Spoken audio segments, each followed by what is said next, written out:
Bismillahirrahmanirrahim. Assalamu alaikum, dear students. I'm your teacher Simi Namer, and I'm here again today with a new video. I hope everything will be going well with you and your family. Let's proceed to the lecture. This is my lecture number 9 for grade Prio, and this is your Pakistan Studies and the code of your Pakistan Studies is 2059, and today we will have history, which is the history and culture of Pakistan. We are going to continue with chapter number 2, which is what were the causes and consequences of the decline of the Mughal Empire. The Industrial Revolution was born in Britain in the 1700s and allowed huge economic growth, which brought even more money in allowing them to become still more powerful economically, politically, and militarily in the processes. So British grew with its expansion, and they started their expansion in India. So we have to start today's lecture from page number 20, and the topic is British expansion from the 1750s to 1850s. So the first event was the Battle of Plassey, 1757. The Battle of Plassey was a decisive victory of the British East Indian Company over the Nawab of Bengal and his French allies on 23rd June 1757. Under the leadership of Robert Clive, which was possible due to the defection of Mir Jafar Ali Khan, who was Sirajud-Dowlah's commander-in-chief. In 1756, the French encouraged the Nawab of Bengal, Sirajud-Dowlah, to attack the East India Company base at Calcutta. He captured the city but was unable to keep control of it.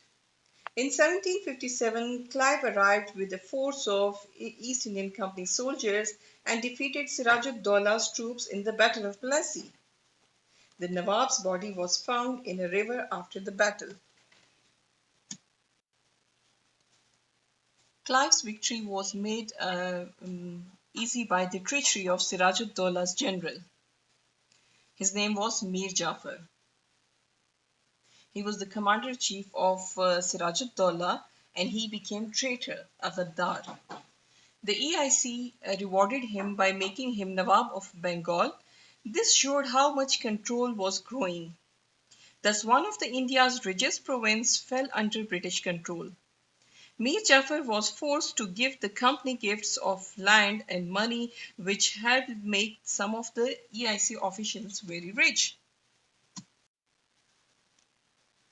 In 1764, Mir Jafar's son was the traitor. His son Mir Qasim joined forces with the Nawab of Oudh and the Mughal Emperor Shah Alam II to drive the East India Company out of Bengal. So he was loyal. He wasn't like his father. He was loyal to the Mughal Emperor. But still they were unsuccessful, and after their defeat in the Battle of Buxar in 1764, British influence actually increased. The East Indian Company now took control of their revenue collection in Bengal, Bihar, and Orissa, and also extended its influence into Oudh. Revenue means the annual collection and annual income collection.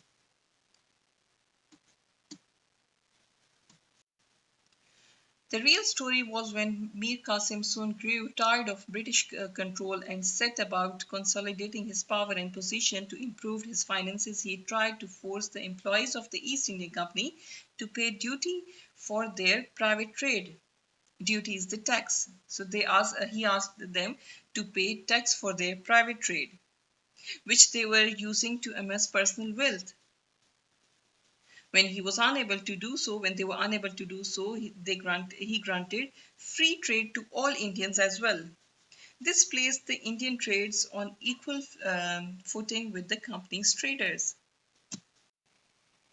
The Battle of Buxar was fought on 23rd October 1764 between the forces under the command of the British East India Company, led by Hector Munro, and the combined army of Mir Qasim, the Nawab of Bengal, Shujauddaulah, and the Nawab of Awadh, which is also known as Oudh, the Nawab of Oudh, and the Mughal king Shah Alam II. The battle fought at Buxar, then within the territory of Bengal. A town located on the bank of the Ganges River, about 130 kilometers west of Patna, was a decisive victory for the British East Indian Company. Bengal exploited. That's the next topic on 20th, page number 20. Bengal was exploited after the Battle of Buxar. Exploited is a word that we are using like when we are taking full benefit of something. But usually, this word is most commonly used in a negative manner to describe taking unfair advantage of something. So, after the Battle of Buxar, Bengal was exploited by the East Indian Company.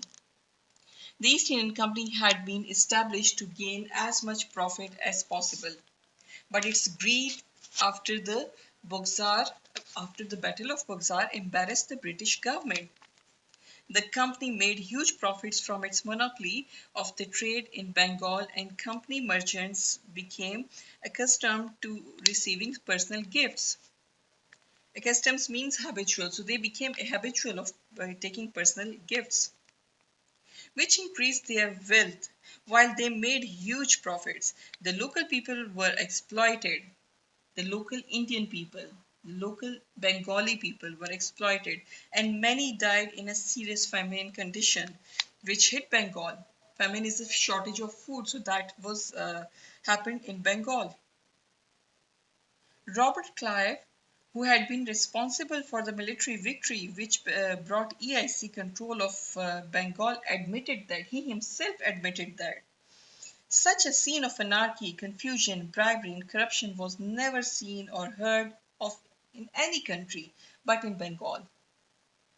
So he was a British officer, and he himself admitted that such a scene of anarchy is disorderliness, the lawlessness, confusion, bribery, bribery is rishwat, and corruption was never seen or heard of in any country but in Bengal.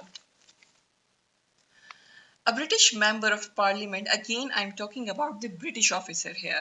A British member of parliament was so angered by what was going on that he made a speech in a British House of Commons claiming that no civilized government ever existed on the face of this earth which was more corrupt or more greedy than the government of the East India Company from 1765 to 1784. After this embarrassing report of East India Company in the India, the British government of Britain intervenes. Intervene means involvement. So they intervened in the matter of India. The British government was forced to act to stop this misgovernment. In 1773, it passed an Act of Parliament which required the EIC to provide good government to stop this anarchy. Then in 1784, the British government passed the India Act, which is also called as the Pitt's India Act, and took direct control of Indian possessions. It appointed a Governor General who would have control of the three presidencies. There would also be provincial governors and a commander-in-chief of the armed forces. The EIC, or the East Indian Company, continued to trade but lost most of its administrative powers. So this act, the Pitt's India Act, distinguished between commercial and political functions of the company. I'm talking about the East Indian Company. Court of Directors were allowed to manage commercial affairs and established Board of Control to manage political affairs. So that was a kind of double government. One set of people were the court of directors, and they were allowed to manage only commercial affairs. And they established a board of control to manage the political affairs. So that was a kind of double government. And again, the company's territories, the East Indian Company territories in India, which were the main presidencies in India, they were for the first time called the British possessions in India. So it means that the British government in Britain took the direct control of East Indian Company. To further improve efficiency, a police force and legal system were set up on British lines. So, a police force and legal system that was set up in India. A professional civil services was also introduced, but local people were not given jobs in it. Only the British were considered suitable to help run British India. So then the India was called as British India. After setting up their new administration system in India, the British government continued to expand British control. In 1782, the first Governor General of India, Warren Hastings, signed a treaty ending the first Marathas war between the British and the Marathas. This gave the British the opportunity to extend their influence elsewhere. In 1799, Governor General Wellesley invaded Mysore and killed Tipu the Sultan of Mysore. The British then took control of his lands. So here, dear students, I'm going to tell you one thing that as in the first point, I've said that in 1782, the first Governor General of India, Warren Hastings, like Warren Hastings is a person, and you may have a question on him, like in your exams, like who was Warren Hastings? Like in a previous exam, or I think the exam in 2019, the students got a question: who was Wellesley? Here in second point, you have this in 1799, Governor General Wellesley invaded Mysore and killed Tipu. So you can say that he was a Governor General, a British Governor General who invaded Mysore, and he was the person who killed Tipu Sultan. So that is enough for making the answer of 4 marks. In the same year, the Nawabs of Oudh were defeated and forced to grant large areas of their territory to the British. In 1803, the British entered Delhi and forced the Mughal Emperor Shah Alam to accept that he was ruling under British protection. And then in 1818, the Marathas were defeated by British force and finally forced to accept British control. So the British control was grown in different areas. Like in Mysore, they took many of his lands, the Tipu's lands. Then he took control of Oudh, and became the territory became it to the territory of the British. Then even they entered in Delhi, and they asked the Mughal Emperor Shah Alam to accept that they were under the British protection. And in 1818, even they defeated Marathas and took their control.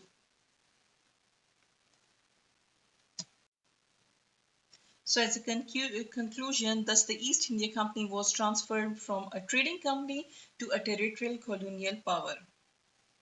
By 1857, the company came to exercise direct rule over about 63% of the territory and 78% of the population of the Indian subcontinent. Combined with its indirect influence on the remaining territory and population of the country, the East India Company had virtually the whole of India under its control. Titu Mir. His real name was Sayyid Mir Nisar. He was a great Bengali freedom fighter who led the people against the oppression of the zamindars and the British colonial system. He was a disciple of Sayyid Ahmad Shahid, and his real name was Mir Mirtha Ali. Or sometimes we can say Mir Nisar. He was from West Bengal and he was a man of action like his teacher, but he was killed in 1831.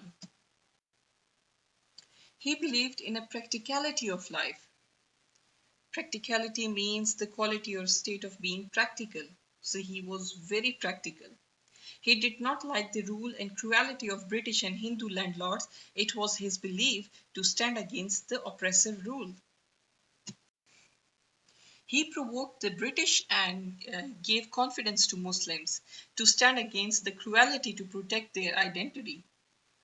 Provoking is when we are stimulating the reactions of someone or when we are giving rise to the emotions of the people, making them angry. So he provoked the British and gave confidence to Muslims to stand against the cruelty to protect their identity. He attacked Hindu landlords and defeated them boldly. He made village of Nalkarbarya his headquarters and gathered a small army. He constructed a bamboo fort for his army to stay there. He was the man who provoked fear in hearts of British and Zamindars. He gathered a small army and he inspired Muslims to take defense for their religion and identity. The annexation of Sindh. How did the British take over the area of modern day Afghanistan? This is the next topic on page number 21. By the early 19th century, the British were becoming increasingly concerned about the Russian expansion because Russia was expanding its land, its territories, and they were feared, like British were feared that soon Afghanistan will fall into their hands. So the British wanted to make sure that Afghanistan did not fall into their hands. The British agreed with this Sikh ruler. Matlab he was like he they took help from the Sikh community. He was the Ranjit Singh that Afghanistan should remain independent. They asked Ranjit Singh that Afghanistan should be independent, so no one will attack the territory of Afghanistan. They hoped that Ranjit Singh would help them install a pro-British ruler in Kabul. He did not support them, so the British went ahead on their own. And rebellion in the um, rebellion in the Afghanistan in 1841 led to all British troops in the country being killed. The British felt that their pride had been hurt by this loss in Afghanistan, decided to turn on Sindh. This territory was ruled by a collection of emirs who had signed a treaty of friendship with Britain in 1809.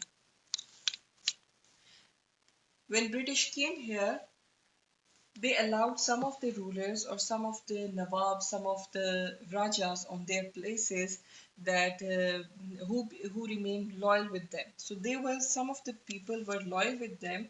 They signed a treaty of friendship with them.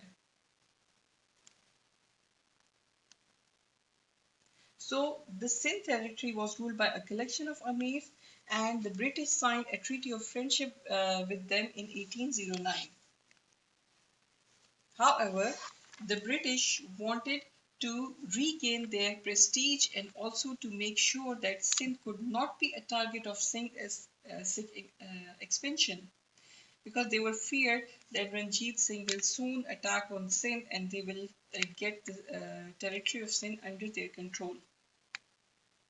Ranjit Singh had been following a policy of extending his kingdom and this had worried the British. So they decided to annex Sindh, annex to capture, to seize. All they needed was an excuse. The British general Sir Charles Napier provoked the emirs of Sindh so much so they attacked the British residency in 1843. They provoked them.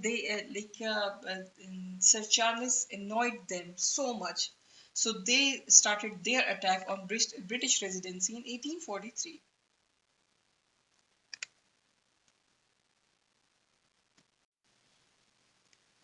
So the emirs of Sindh were defeated and Sindh was captured by the British. The next annexation was the annexation of the Punjab and the northwest frontier, which is now KPK. Shortly afterwards, the Punjab also fell into British hands. Ranjit Singh had signed a treaty of perpetual friendship. Perpetual friendship means never ending friendship in 1809, but after his death in 1839, the rival chief, which is, we can say, the competent chief, argued amongst themselves over who should be the king. The Sikhs were worried that the British would invade the Punjab and so launch an attack on the British. They were frightened, so they started their attack. They themselves attacked on the British. The British defeated the Sikhs at the Battle of Aliwal in January 1846 and forced them to sign the Treaty of Lahore. The British defeated the Sikhs at the Battle of Aliwal. This battle was fought on 28 January 1846 during the First Sikh War. A British Indian force took on the Sikh army of the Punjab known as the Khalsa, literally the pure. It's mean the pure. It ended in a decisive British victory and is seen by some as a near perfect battle. After the defeat of the Battle of Aliwal, Sikhs were forced to sign a Treaty of Lahore. The Treaty of Lahore of 9th March 1846 was a peace treaty marking the end of the First Anglo-Sikh War. On March 9, 1846, the Sikhs and British signed the Treaty of Lahore and a few others to take Punjab but keep power to Dalip Singh, the only son of Maharaja Ranjit Singh, who wasn't influenced by any other powers because of his young age.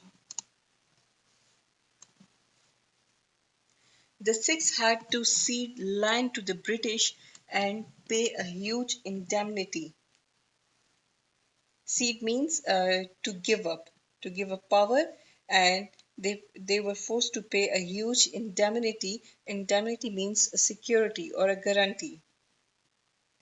The Raja of Jammu, Gulab Singh, who had helped the British, was allowed to purchase Kashmir, which the British had taken from the Sikhs, and was granted the title Maharaja of Jammu and Kashmir. In the Second Sikh War, 1848 to 49, the Sikhs once more suffered defeat and the Sikh Empire came to an end. The Punjab and what later became known as the Northwest Frontier became part of British Empire on 30th March 1849. The natural and scientific border.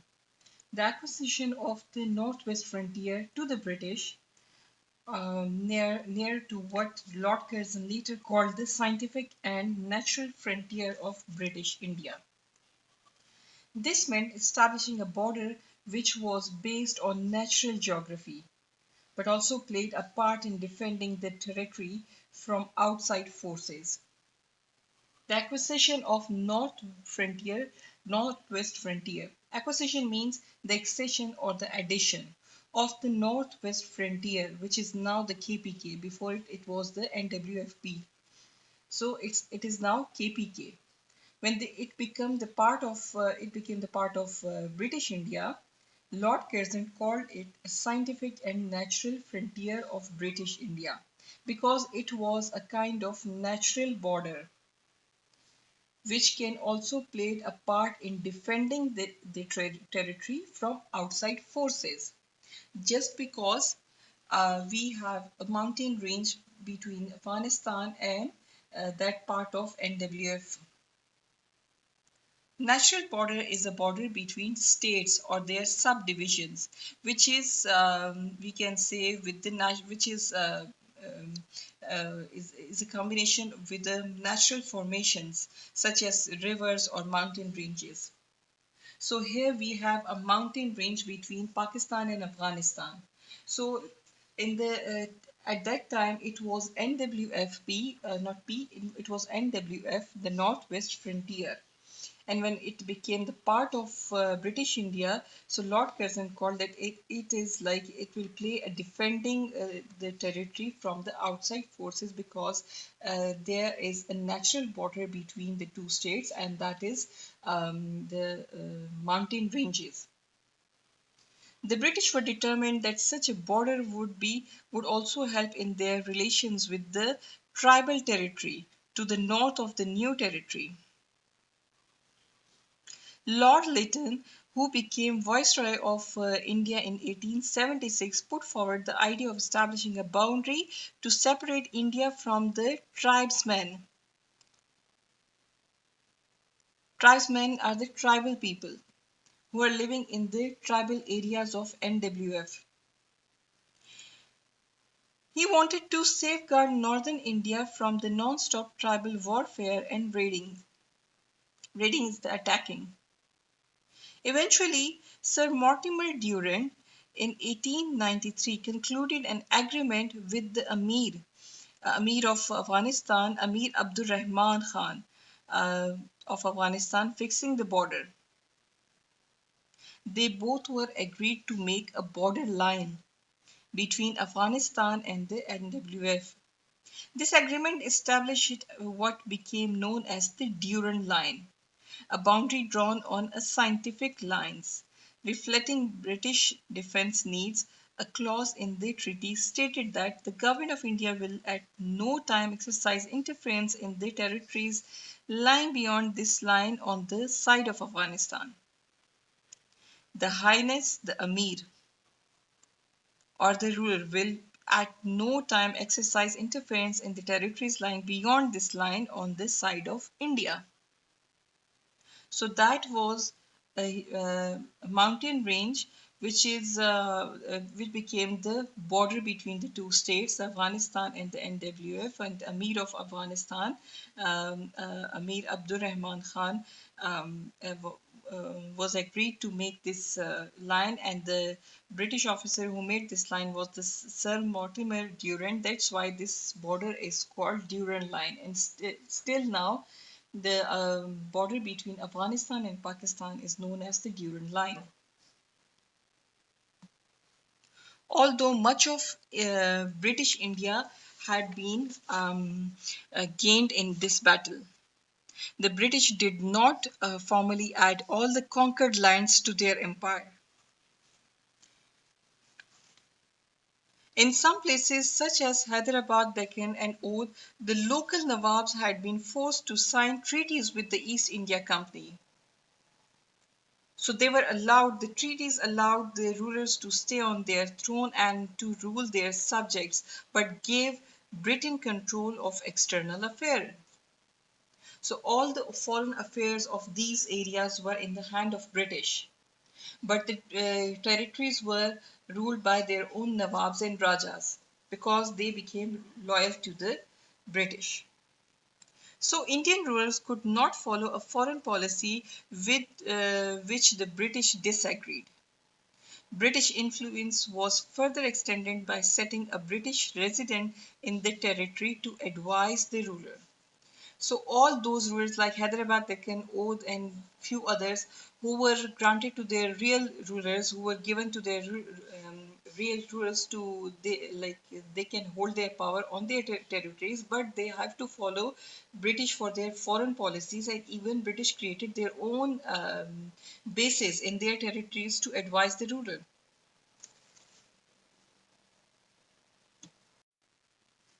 The doctrine of lapse. That was a policy introduced by British, and it was the annexation policy. In 1852, Governor General Dalhousie extended British control even further by applying the doctrine of lapse. When a ruler died without a natural heir, the British would annex his lands.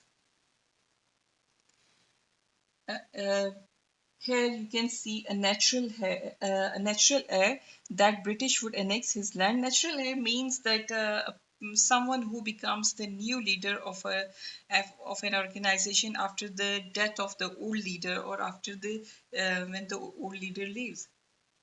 Here they're particularly talking about the sun. If they have sun, so if they don't have a natural, I mean, don't have any sun, the British would annex their lands. Annex means captured.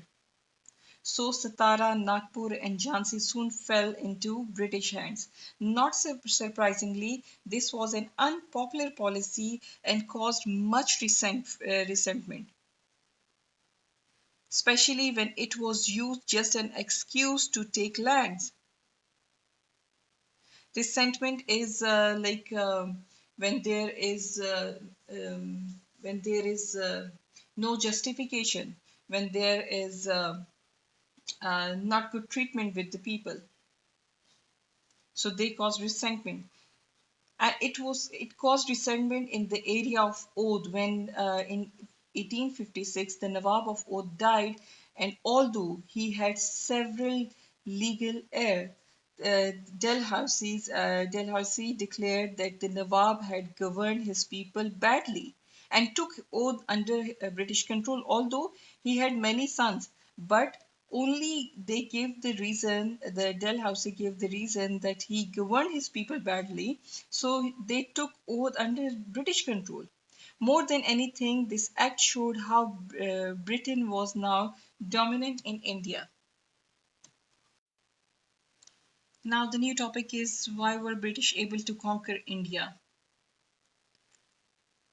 This is on page number 23. So, the British were able only because that India was too weak and the British was in strength.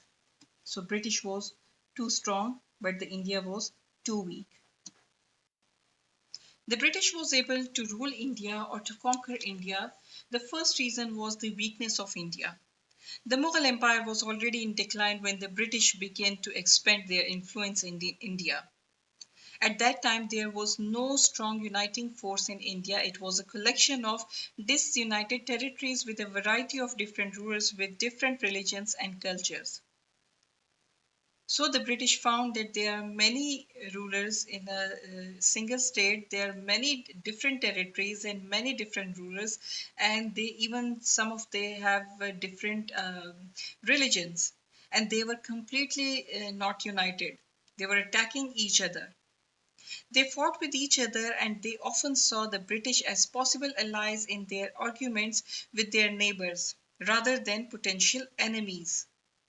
It was also true that many rulers were wealthy feudal lords living on their past history and allowing their states to decline through neglect rather than aiming to reform and reinvigorate them.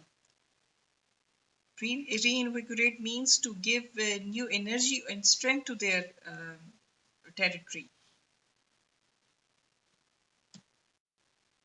The second reason was the strength of the British. The Industrial Revolution in British resulted in it being technologically much more advanced than India. It had superior weapons, means of communications, and confidence that went with these technological advantages. Quite simply, the British considered themselves superior to the Indians. They did not doubt that it was their right, if not their duty, to spread their superior culture across the globe. They saw India as a country in a stagnation and decline. Stagnation is something that is standing on a place, or even their decline or a lack of development. There were great opportunities for profitable trade and for imposing efficient British administrative systems on this sprawling giant of a country. It means sprawling giant means the spreading out, like the whole country was spreading out. A major reason for the British success in India was that they always believed that they would succeed. So that was their confidence. Their political belief was that progress was inevitable, unavoidable. Part of that progress was a belief that they were not only superior, but that they were destined to rule. They were destined to rule large parts of the world. That was their destiny, to rule the huge parts of the world. The British rule. Although the British had been to blame for much of the warfare that occurred in India in the late 18th and early 19th centuries, they were determined to try to do something about the impact of those wars.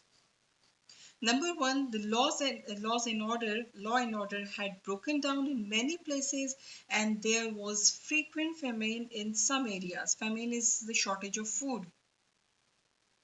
Warfare had damaged many of the great monuments of the past and had also disrupted trade and agriculture in these areas. Some areas of India, such as Bengal, had great wealth, but little of it was shared with the ordinary Indian people. Instead, it went into the pockets of the Indian nobility or increasingly the British rulers. The early governor generals tried to do something to improve the situation. In 1833, the British government tried to give Indians a more important part in running their own country. So the Charter Act of 1833 was introduced. The act said that Indians could be part of the civil services administering India. As we have here the civil services through which we can select the main bureaucracy. But in practice, there was little change. The Indian civil services employed about 1,000 administrators. They were chosen by open public examination, but those exams were taken in England and in English. So that was a sad story of this whole situation. That the exams were openly taken by in a public examination, but exams were in England and in English language. So in reality, India was governed by an able but entirely British group of officials. The salaries paid to the officials became part of what Indian historians have called the drain of wealth. It refers to the economic criteria of colonial rule in India that was advocated by the early nationalists. They described the constant one-way flow of wealth from India to England, for which India received no returns as drain of wealth. The revenue was collected from the local people. The revenue is the profit that was collected from the local people, but unlike in the past, it was often used to buy goods that were then shipped out of the country to England. No wonder that one English official at the time talked of how British rule was like a sponge, drawing up all the good things from the banks of the Ganges and squeezing them down on the banks of the Thames. It means that the British rule is like a sponge. When the sponge is absorbing water, when you are putting the sponge in the water, it is absorbing. So that official said that the British government or the rule was like a sponge, and they are absorbing everything from the India. They said that the banks of the Ganges is the Ganga river. They are absorbing everything from India and squeezing them down on the banks of the Thames. It means that they are absorbing everything from India and squeezing them down in England. By the mid 19th century, the British were firmly established in India. For the Indian peasants and workers, life did not change much in the early period of British rule, especially as the British were careful not to cause offense by trying to change the religious and cultural practices of Indian people, although they did ban sati in 1829. Sati was a rasam or a culture in India, in the Hindu especially, in which the widow was burnt with a was life burned with her husband. For the upper classes, however, there was a big change in their ways of life. If they wanted to succeed, they had to become anglicized. Two examples prove this point. So that was for upper class, that it was their choice to be anglicized. Anglicize means when to change a word or name to make it sound or look like English. So they have to make their life anglicized. So they have to adopt the um, English way of life. Two examples prove this point. In 1834, English replaced Persian as the official language of the administration. So English was the official language of that time after British rule in India. In 1835, it was decided that education should be in English language. So education in schools should be in English language. These changes reflected the view of many British that they had a great moral duty to govern Indian well. As the British began to introduce more reforms into India, opposition grew. Many Indians viewed the British as conquering Westerners trying to impose their culture on India. They didn't like the Christian missionaries and they were very apprehensive or worried about the new technological ideas such as railways. Christian missionaries were the people who came here, the Christians who specially came here on a mission to convert people, the native people or the local people of India, the Muslims and the Hindus into Christian.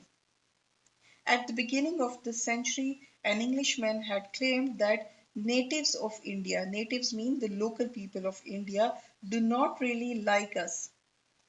He thought that given the opportunity they would gladly rise against us. That opportunity arose in 1857 when the Indians started war against the British. So I think that's enough for today's lecture, and I think it was quite lengthy. So sorry, just because your chapter was too lengthy, and we are done with this chapter now. Here I'm going to give you an assignment, and your assignment is what was the EIC, the East Indian Company. You have to create your answer for 4 marks just for a para. Then what was the doctrine of lapse? Again, the policy that was given by the Lord Dalhousie, and you have to create your answer for 4 marks just in a para. And then is the why question. The question number 3: why was Britain able to expand its control of the subcontinent in the period 1750 to 1850? So you have to give at least three reasons. More than three reasons you can give, but you have to give at least three reasons in three different paras that why was Britain able to expand its control of the subcontinent in the period 1750 and 1850. So keep in mind the time period, particularly you have to write about this time period, and do this work in your notebooks. Make a margin line, must write today's date and day, and maintain your index. Thank you so much, dear students, for watching this video.